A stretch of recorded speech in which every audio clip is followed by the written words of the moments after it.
ചിപ്പി രഞ്ജിത്ത് കന്നഡ സിനിമകളിൽ ശില്പ എന്ന പേരിൽ അറിയപ്പെടുന്നു. ദക്ഷിണേന്ത്യൻ ചലച്ചിത്ര വ്യവസായത്തിൽ പ്രാഥമികമായി മലയാളം, കന്നഡ സിനിമകളിൽ പ്രവർത്തിക്കുന്ന ഒരു ഇന്ത്യൻ നടിയും നിർമ്മാതാവുമാണ്. ജനുമാത ജോഡി 1996 എന്ന ചിത്രത്തിലെ അഭിനയത്തിന് മികച്ച കന്നഡ നടിക്കുള്ള ഫിലിംഫെയർ അവാർഡും മികച്ച നടിക്കുള്ള കർണാടക സംസ്ഥാന ചലച്ചിത്ര അവാർഡും ഉൾപ്പെടെ നിരവധി അംഗീകാരങ്ങൾ അവർ നേടിയിട്ടുണ്ട്.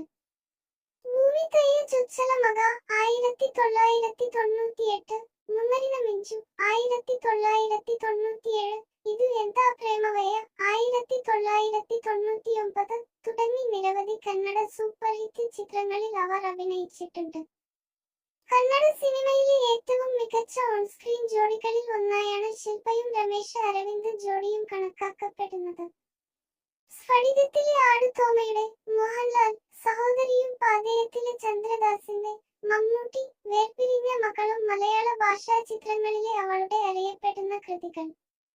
നിരവധി മലയാളം സൂപ്പർ ഹിറ്റ് ടിവി സീരീസുകളിലും അവർ അഭിനയിച്ചിട്ടുണ്ട്. കൂടാതെ സ്ത്രീജന്മം, സ്ത്രീ ഒരു സാന്ത്വനം, ശ്രീഗുരുവായൂരപ്പൻ, ആകാശം